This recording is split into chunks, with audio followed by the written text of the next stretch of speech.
Nous allons voir ensemble comment se construit un système de management de la sécurité de l'information, donc un SMSI, en suivant la structure de la norme 27001, article par article. Gardez toujours en tête la logique du cycle PDCA. Planifier, mettre en œuvre, vérifier et acter ou améliorer. C'est évidemment la colonne vertébrale de la norme, et donc nous allons la parcourir presque dans l'ordre, vous allez voir. Donc le premier travail, c'est un premier travail que j'appelle documentaire, puisqu'il va considérer les bases et véritablement poser les bases de notre SMSI, c'est-à-dire l'ensemble des règles, border un petit peu là où on veut appliquer le SMSI, et évidemment les ressources qui sont à disposition pour permettre de mettre en place tout ce cadre.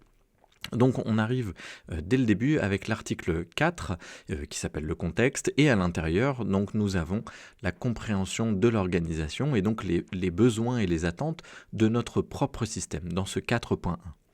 Donc cela veut dire comprendre les enjeux internes. Par exemple, la culture de l'entreprise, la maturité en sécurité, les ressources disponibles, les forces, les faiblesses, les opportunités, les menaces, mais aussi les enjeux externes, les lois, la réglementation, comme par exemple le RGPD, la directive et aussi donc la loi NIS 2, peut-être une pression concurrentielle, des attentes clients. Vous allez pouvoir les interpréter et les intégrer à l'intérieur de cette étape.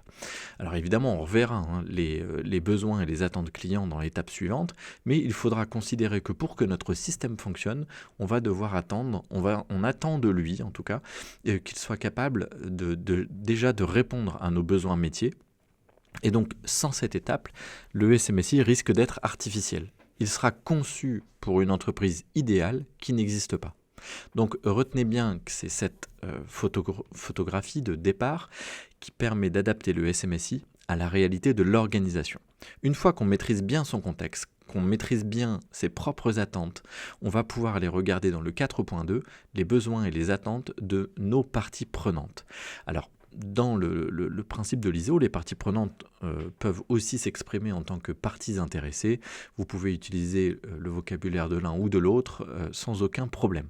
Vous trouverez dans la littérature ou vous trouverez dans les traductions entre l'anglais et le français, parfois les parties prenantes, parfois les parties intéressées. Et donc c'est la deuxième, on va dire, petite étape de l'établissement du contexte, puisque on va retrouver ici les besoins et les attentes de nos parties prenantes qui peut s'agir en tout cas des clients, par exemple qui exigent la protection de leurs données, une autorité qui impose le respect, la réglementation, des fournisseurs qui doivent eux aussi appliquer des règles de sécurité et qui du coup vous en imposent. On pourrait y trouver aussi des actionnaires qui attendent une entreprise résiliente, par exemple. Et bien sûr, on y retrouve à l'intérieur les employés qui doivent travailler dans un environnement fiable et qui eux-mêmes ont des besoins, ont des attentes spécifiques. Donc chaque partie intéressée a, donc je viens de l'évoquer, des attentes, et certaines sont contractuelles, d'autres légales, et d'autres encore liées à la réputation ou à des exigences étatiques. Et donc si vous oubliez une partie prenante clé, le SMSI risque d'échouer dès le départ et donc de faire péricliter votre mise en place du SMSI. Et une fois que j'ai bien compris donc mes propres attentes pour que je puisse fonctionner, donc le 4.1, les attentes de mes parties prenantes au sens large, le 4.2, on en arrive au 4.3 qui est le domaine d'application, qu'on appelle un peu plus communément le périmètre, à ne pas confondre avec la déclaration d'applicabilité qu'on verra un peu plus tard. Et donc dans ce domaine d'application, en fait, on va décider de reprendre les résultats du 4.1 de 4.2 et on va se dire je connais tous ces éléments-là, donc maintenant, je veux un système qui va protéger et le 4.1 et le 4.2. Et donc ici, il faut délimiter le champ de votre SMSI. Quels sites sont inclus? Quand on parle de site physique, bien entendu. Quelles sont les activités qui seront inclus dans notre système? Quel système d'information? Quel système d'exploitation? Et surtout, qu'est-ce qui était exclu et pourquoi? Alors, un petit conseil, c'est qu'un périmètre trop large est bien évidemment trop difficile à gérer et trop coûteux, alors qu'un périmètre trop restreint peut sembler artificiel et manquer de crédibilité, surtout quand on veut se faire certifier.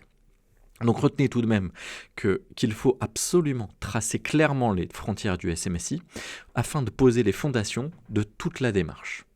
Donc une fois qu'on a abordé notre périmètre, on va pouvoir atteindre un autre concept que la norme nous évoque en tant que SMSI. Alors ESMSI, ça veut tout dire et rien dire véritablement. En fait, ce qu'il faut prendre en considération dans ce 4.4, c'est qu'en fait, rien n'est figé dans votre système.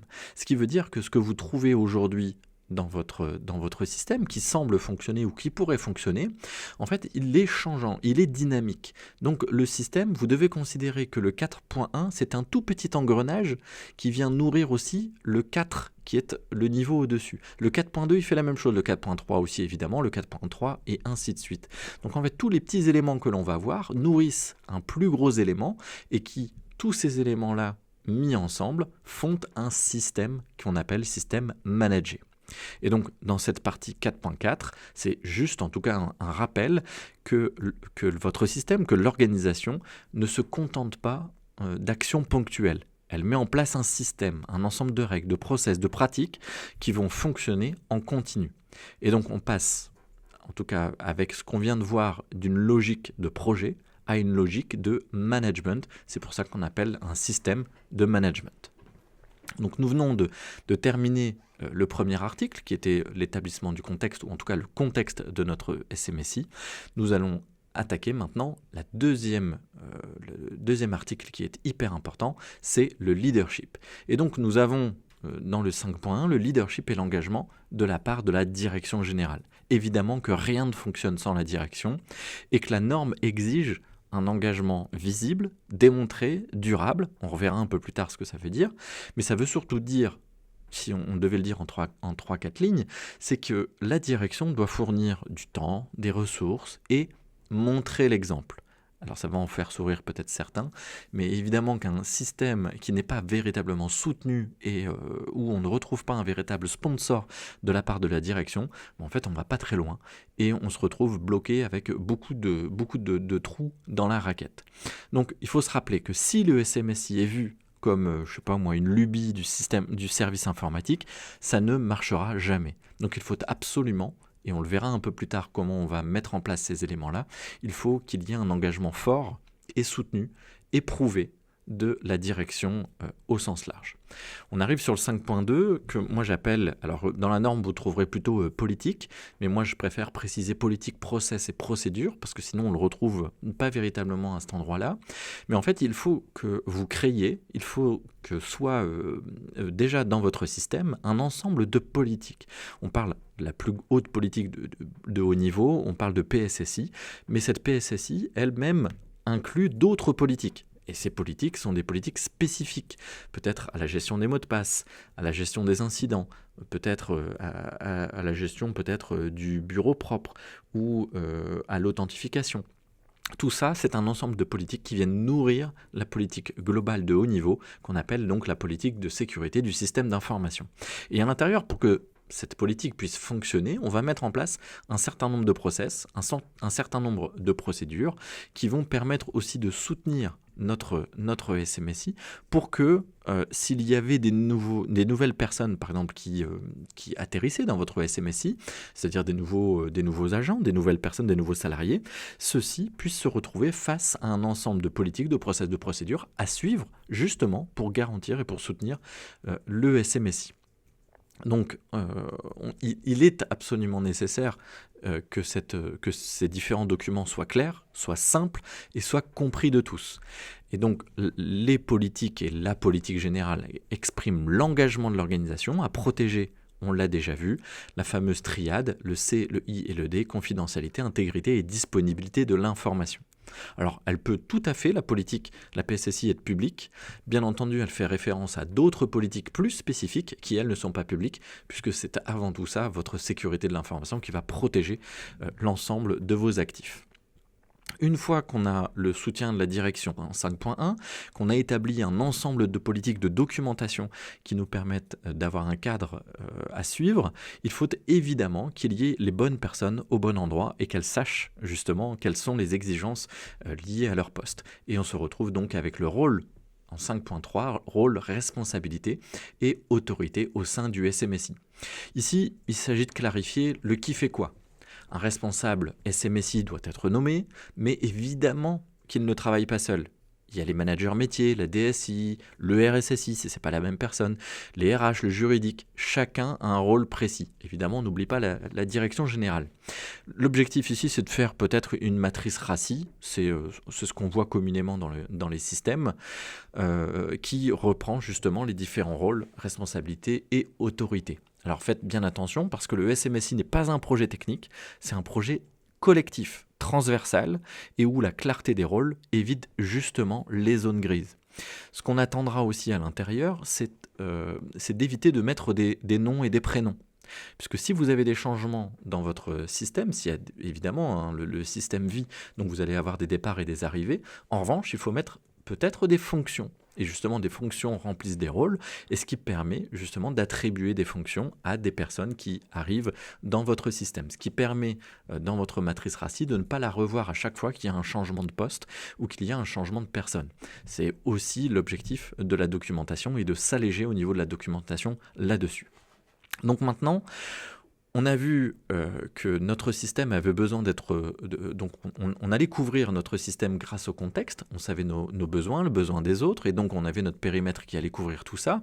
On sait maintenant qu'il y a un support, qu'il y a un sponsoring assez fort de la direction, et qu'en plus on a écrit des politiques, des process, des procédures, théorique, bien entendu pour l'instant, et qu'on sait qui fait quoi, qui va contrôler quoi, qui va produire quoi. Ben, c'est génial, il ne nous manque plus finalement que l'article 7 qui s'appelle support. Vous remarquerez que je n'ai pas parlé de l'article 6, on en reparlera juste après, rassurez-vous.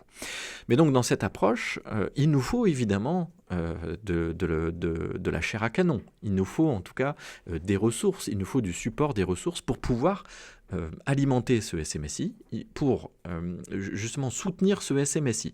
Puisque la direction vient de nous dire, promis, je vais vous mettre, je m'engage, je supporte, et donc on va essayer d'aller rechercher quelles sont justement ces différentes ressources qui nous sont à disposition dans l'article 7.1. Et donc ces ressources, évidemment, sans moyens, pas de SMSI. Donc l'organisation, à travers la direction générale, doit allouer un budget, mobiliser des équipes, acheter des outils nécessaires. Donc on parlera de ressources financières, humaines, organisationnelles, temporelles aussi, qui vont nous permettre ensemble de pouvoir monter le SMSI et le soutenir aussi. Donc l'organisation inclut évidemment toutes les équipes, qu'elles soient internes et parfois externes. Sinon, le SMSI restera théorique et ne sera pas adapté à la volonté de la direction générale. Alors bien entendu, d'avoir des ressources, c'est bien, mais au-delà des ressources, il faut évidemment avoir des compétences. Et c'est ce que l'on voit dans l'article 7.2, compétences. Le SMSI repose principalement sur des personnes. Et ces personnes, elles doivent avoir les bonnes compétences, donc des experts techniques, mais aussi des collaborateurs capables de comprendre et d'appliquer et d'inventer ou de proposer des nouvelles règles de sécurité. Alors dans cette 7.2, faites bien attention parce qu'on ne parle pas de tous les salariés de l'entreprise. Quand on parle de compétences, on parle de compétences dans la SSI, donc dans la sécurité du système d'information. C'est tous ceux qui gravitent véritablement pour protéger le système. Et donc là, en termes de compétences, on parlera aussi de formation, puisque la formation permet l'acquisition de nouvelles connaissances ou de nouvelles compétences. Et donc, quand on a couvert les besoins en compétences de notre RSSI, de ceux qui s'occupent même de nos experts techniques, on va aller regarder du côté de tous ceux qui ne comprennent pas véritablement la sécurité de l'information, mais à qui on va l'imposer. Et on va le retrouver ici dans le 7.3. Et ce 7.3, en fait, c'est simple, tout le monde est concerné par la sécurité du système d'information. Sauf que on n'a pas les mêmes compétences, on n'a pas les mêmes enjeux, puisqu'on l'a vu dans le 5.3, on a des rôles, responsabilités et des autorités qui seront différentes. Et donc, vous n'allez pas imposer les mêmes exigences de la part de votre RSSI, les mêmes exigences de votre service commercial ou de votre service RH ou juridique. Donc évidemment, ces personnes-là qui utilisent l'informatique au sens large au quotidien, qui utilisent les actifs de votre entreprise, toutes ces personnes-là, il va falloir les sensibiliser. Et donc, je donne un exemple, un employé qui clique sur un mail frauduleux peut mettre en danger évidemment tout le système. Donc c'est pourquoi il va falloir les sensibiliser, mais cette sensibilisation, elle doit être régulière, concrète et adaptée à chaque public. Donc bien entendu, on fera le focus dans cette sensibilisation par rapport à nos éléments du contexte. Ces éléments du contexte que l'on a déjà validés dans l'article 4. Ensuite, on atteint, après avoir évoqué cette partie de sensibilisation, on reste sur ce qu'on retrouve dans beaucoup de normes, l'aspect communication. Donc rien de bien compliqué, puisque la communication, c'est un processus en soi. On doit savoir qui transmet quoi, à qui, et par quel canal, c'est-à-dire le comment. Et sans une communication claire, les règles restent dans un tiroir et forcément elles ne vivent pas. Et si ça ne vit pas, c'est pas SMSI. Donc il faut absolument qu'on retrouve cette communication un peu partout. Et qui dit communication, le 7.5, on parle évidemment de documentation. Un SMSI doit pouvoir être démontré. On doit prouver à travers nos politiques, nos process, nos procédures, j'en ai déjà parlé dans le 5.2, mais aussi l'engagement de la direction, le 5.1, mais aussi le périmètre de notre 4.3, on doit pouvoir s'appuyer sur des informations documentées. Donc, en fait, ces informations doivent être accessibles, maîtrisées et évidemment à jour. Pourquoi ? Parce que cette documentation, c'est la mémoire de votre SMSI qui est indispensable pour soutenir votre structure, soutenir votre système et aussi lors d'un audit. Et donc on voit à travers ce schéma-là qu'en fait il y a une première approche, vous le voyez avec ces trois flèches, où on a une première approche, ce premier travail comme je l'évoquais, qui est documentaire, qui nous permet, normalement si vous construisez déjà bien ces choses-là en amont, vous avez déjà une bonne structure, vous avez borné les choses, vous avez une direction qui vous soutient et vous avez identifié les supports, en tout cas tout ce qui va permettre de réaliser votre objectif. Et si vous réussissez ça, alors vous avez atteint la première étape qui est la première étape documentaire. Et ça tombe bien, on le reverra bien plus tard dans la formation, mais vous allez voir que ce premier travail, cette première étape, correspond presque exactement à ce qui sera demandé à la première partie de l'audit 27001. On va vous demander des preuves du 4, 5 et du 7. Laissons pour l'instant la partie audit et revenons à l'implémentation du SMSI. Une fois qu'on a terminé ce premier travail documentaire, on peut attaquer la phase numéro 2, qu'on appelle la phase, en tout cas très opérationnelle, de la gestion des risques. Pourquoi ? Parce qu'en fait, ce n'est pas le tout d'avoir mis en place un contexte, un leadership et des supports, puisque tout ça reste très théorique. Donc, on pourrait penser qu'avec ces éléments-là, tout devrait normalement fonctionner et bien fonctionner. Ça tombe bien, on va le voir ensemble parce qu'ensuite on va tester. Et tester, ça veut dire passer par l'article 6. Vous vous souvenez tout à l'heure, je vous ai dit, on reviendra sur l'article 6, on y revient à ce moment-là. Et c'est pour ça que la norme n'est pas un dictionnaire à lire, si vous l'avez acheté comme je vous l'ai préconisé, mais plutôt à interpréter et à comprendre. Et donc on va le voir là maintenant. Et ça tombe bien parce qu'on arrive sur l'article 6 et l'article 8 qui nous parlent de planification et de fonctionnement. Dans cet article 6, on nous dit qu'il faut absolument, parce que c'est le cœur de la norme, on doit identifier les risques, on doit les analyser et on décide comment les traiter. Et du coup, sans cette approche par les risques, le SMSI serait réduit à une simple conformité documentaire. Donc on doit identifier nos risques, on doit les analyser, on doit les évaluer, donc on doit en faire une appréciation des risques. Après l'appréciation des risques, on bascule sur un traitement des risques. Et ça tombe bien, parce que quand on parle de risques, d'appréciation, de traitement des risques, d'objectifs de sécurité et de planification de nos objectifs de sécurité et donc des mesures opérationnelles à mettre en place, ça tombe bien, parce qu'on va retrouver une véritable analogie avec la 27005 dans sa version 2022. J'en ai déjà parlé quand je vous ai présenté les normes juste avant, dans la vidéo précédente, les normes et donc la famille des normes. Et donc pour répondre à cet objectif d'articles 6 et 8, on peut se servir de la 27005. Vous vous rappelez, je vous ai dit que c'était en tout cas une ligne de bonne pratique, un code de bonne pratique, vous n'étiez pas obligé de suivre ça. Mais franchement, autant se faciliter la vie, passer par la 27005 qui répond pile poil aux exigences des articles 6 et 8. À la fin de cette 27005, donc on va identifier, je reprends même intégralement la 27005, on a 5 grandes étapes: l'établissement du contexte de notre analyse de risque, l'identification qui sont nos actifs à protéger, quelles sont les menaces, les sources de risque, quelles sont les mesures que l'on a déjà mises en place. puis nous allons les analyser en termes de gravité et de vraisemblance. Donc la gravité multipliée par la vraisemblance nous donne le niveau de risque. Ensuite, par rapport à ces niveaux de risque, on va passer par l'étape évaluation et on va se poser la question, est-ce que ce niveau de risque est acceptable ou pas dans notre système? S'il ne l'est pas, parce qu'il est dans une zone inacceptable dans notre matrice, alors on va le traiter. On reviendra évidemment plus en détail sur cet élément-là lorsque on évoquera beaucoup plus spécifiquement la 27005. Mais donc, on va traiter des risques, 4 options de traitement de risque. On va soit accepter, soit refuser, réduire ou modifier, ou partager ou transférer nos risques. Donc avec ces 4 options de risque, on va mettre en place un PTR, donc un plan de traitement de risque.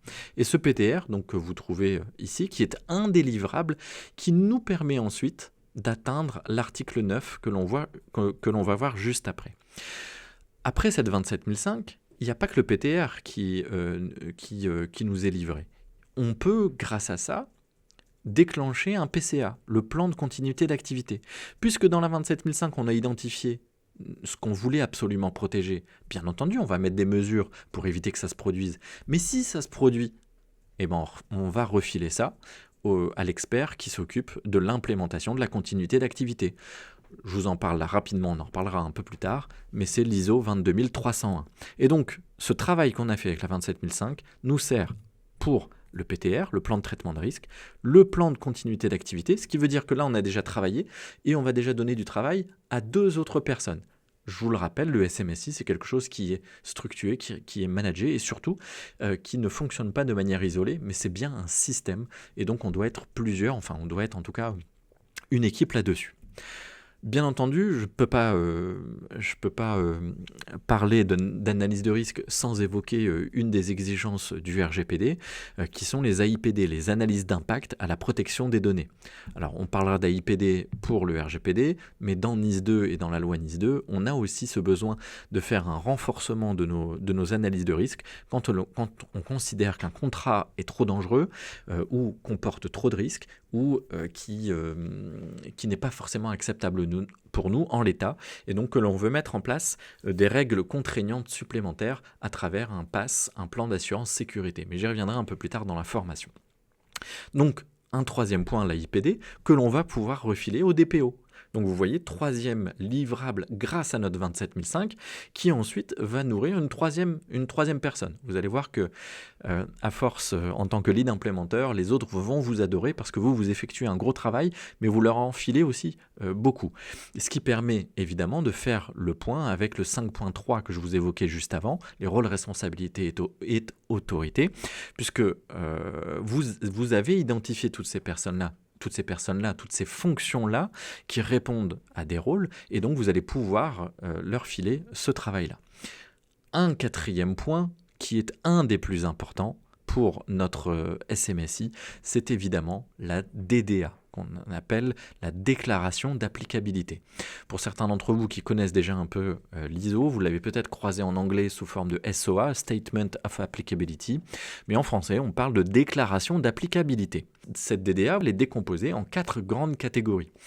Première catégorie, on parle de mesures organisationnelles, puis deuxième catégorie, de mesures applicables aux personnes, troisième, des mesures de protection physique, et ensuite technologique. Et donc tout ça nous fait un ensemble de 93 mesures qui sont ou pas applicables dans notre système. Alors comme on a déjà nous identifié dans le 4, 5, 7, on a peut-être déjà identifié des mesures qui étaient applicables.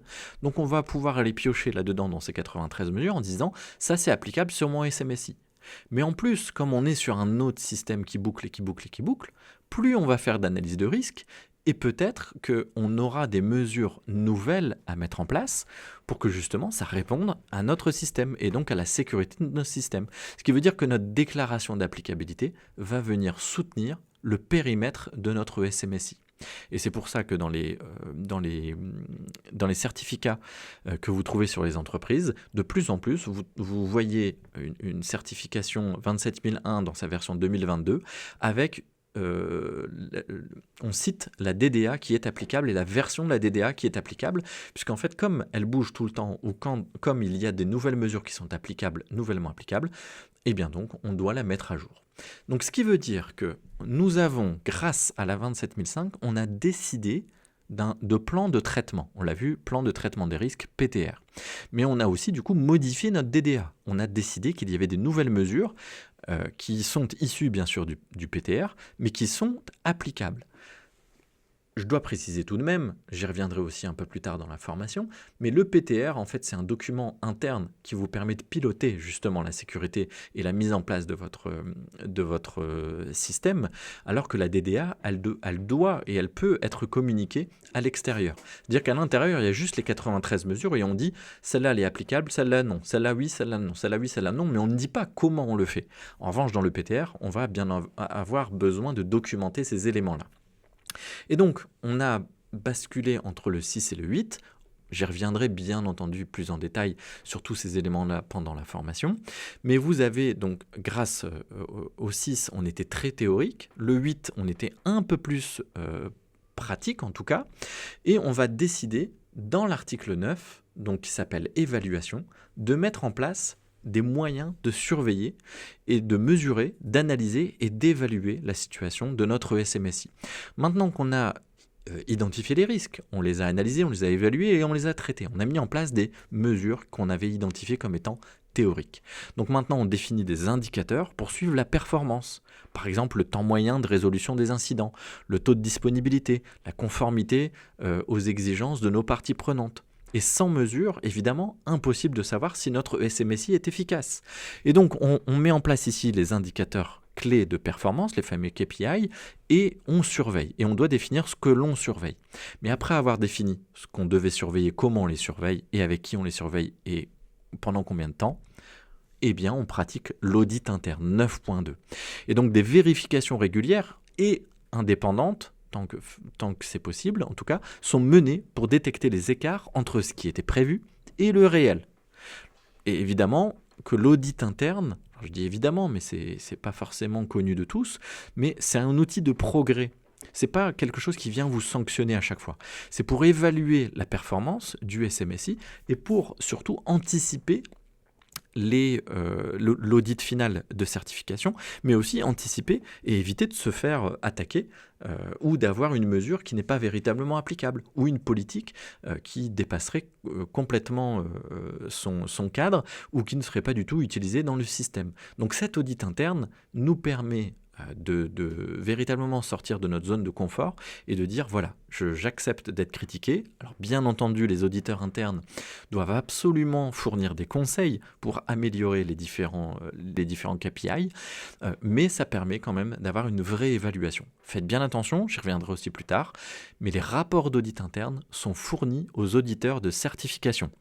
Pourquoi ? Parce qu'au moins on voit que le système a été évalué cycliquement et plusieurs fois, et qu'on a appris de nos erreurs et que le système n'est pas sorti comme ça d'un coup, et qu'il a maturé, comme on dit, puisque c'est un système de management qui demande à viser l'amélioration continue. Donc quand on fait l'audit interne, en relevant tous les KPI, les indicateurs de performance, évidemment, on va rendre compte 9.3 à la direction générale, et donc la revue de direction. Alors parfois, dans vos systèmes, les revues de direction ne s'appelleront pas forcément comme ça peut être des comités de sécurité, des comités de pilotage, peu importe, tout ça, en fait, vous allez les documenter pour que ça nourrisse le 9.3 revue de direction. Et donc la direction fait régulièrement le point, à travers bien entendu les responsables à qui elle a délégué la responsabilité, pour savoir est-ce que le SMSI est pertinent, est-ce qu'il est efficace, est-ce qu'il est efficient, est-ce qu'il y a des nouveaux enjeux, est-ce qu'il est nécessaire d'investir des nouvelles ressources ou des nouveaux supports, est-ce qu'il faut débloquer 20 000 euros, 200 000 euros pour intégrer un nouvel outil pour permettre de garantir la performance du SMSI. Et tout ça, on doit prouver, encore une fois, qu'il y ait bien une communication là-dessus et une documentation des revues de direction. Et on demande, en tout cas la norme 27001 demande à ce qu'il y ait au minimum une revue de direction annuelle pour permettre le suivi des différents outils de pilotage. Bien entendu, je ne vous conseillerais pas de n'en faire qu'une par an, parce que de toute façon, ce n'est pas suffisant pour suivre votre SMSI, et donc il sera nécessaire d'aller beaucoup plus loin que ça. Une fois la revue de direction faite, on peut considérer que le système normalement fonctionne. Et donc on arrive à l'article 10, amélioration. Et donc le 10.1, l'amélioration continue.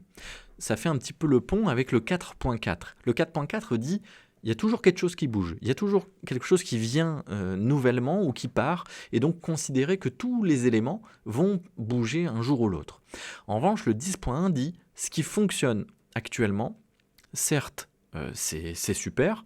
En revanche, il faut à chaque fois reprendre, chaque retour d'expérience, chaque incident, chaque audit doit servir à progresser. Et évidemment, on doit pouvoir passer de l'efficacité à l'efficience, c'est-à-dire faire mieux avec autant de ressources ou faire aussi bien mais avec moins de ressources. Et donc sans amélioration continue, le SMSI s'essouffle et perd évidemment de sa crédibilité. Et donc on arrive ici au dernier article, 10.2, non-conformité et action corrective. Alors certains d'entre vous pourraient se dire, c'est étonnant, pourquoi on n'a pas mis les non-conformités et les actions correctives avant de viser l'amélioration continue? C'est parce que la norme 27001, comme les autres normes, considère qu'en fait, une fois que vous êtes arrivé à l'article 10, vous avez terminé votre implémentation. Votre système fonctionne. Et donc vous visez l'amélioration continue. En revanche, tous les jours, ou toutes les semaines ou tous les mois, il peut se produire des choses importantes dans votre système. Des choses qui vont mettre par terre votre système de management ou qui va lui mettre en tout cas un genou à terre. L'objectif dans cette non-conformité et action corrective, c'est la gestion des incidents tout simplement ou la gestion des non-conformités dans votre système. Imaginez que vous ayez un RSSI donc, qui est en poste depuis 3 ans, tout va bien puisque vous avez votre 5.3 qui est bien couvert, donc vous êtes dans l'amélioration continue. Votre RSSI vous indique qu'il souhaite démissionner, donc il pose sa démission, ce qui veut dire que vous risquez de perdre dans 3 ou 6 mois, tout dépend de l'engagement du RSSI, vous risquez de perdre votre RSSI, ce qui veut dire qu'il y a un début d'événement. Et donc cet événement, il doit être logué, il doit être horodaté quelque part, il doit y avoir un enregistrement. Parce qu'en fait, vous allez déclencher une revue de direction. Cette revue de direction va indiquer, voilà, le RSSI s'en va, il va falloir que l'on prévoie ce que l'on fait ensuite. Imaginez qu'il y ait aussi une cyberattaque qui atteigne une partie de votre système n'est plus conforme. Et donc, il y a bien un ensemble d'actions correctives que l'on va mettre en place et que l'on va absolument communiquer et documenter. On y reviendra aussi un peu plus tard par rapport à notre audit qui demandera aussi à avoir accès à tout ce qui a pu se passer pendant l'année précédente. Et vous voyez avec cette dernière slide, avec les flèches que vous voyez à l'intérieur, vous voyez que c'est un cycle aussi. Et ça, c'est le cycle opérationnel de gestion des risques. Et donc, on fait 6, 8, 9, 10, 6, 8, 9, 10 continuellement. Et autour de ce 6, 8, 9, 10, il y a les éléments de contexte, documentaire, de leadership, de support, qui ne changent pas beaucoup, qui ne varient pas beaucoup. Ils vont varier évidemment si vous pratiquez la gestion des risques et vous améliorez une partie de vos politiques, de vos procédures, ou dès lors que vous avez besoin de monter en compétences ou de nouvelles sensibilisations. Mais ce que je veux vous dire, c'est que surtout dans le 4, 5, 7, on est beaucoup plus organisationnel, alors que le 6, 8, 9, 10, on est beaucoup plus managérial ou opérationnel. Et donc, vous voyez avec cette présentation-là, la norme 27001, ce n'est pas une suite d'exigences que j'appellerais bureaucratiques. C'est une démarche vivante qui commence par comprendre le contexte, intégrer, impliquer la direction, mobiliser les ressources, et ensuite on planifie, on met en œuvre, on contrôle et on améliore. Et c'est justement ce cycle qui permet de faire de la sécurité de l'information une valeur durable et un véritable, en tout cas, levier de confiance.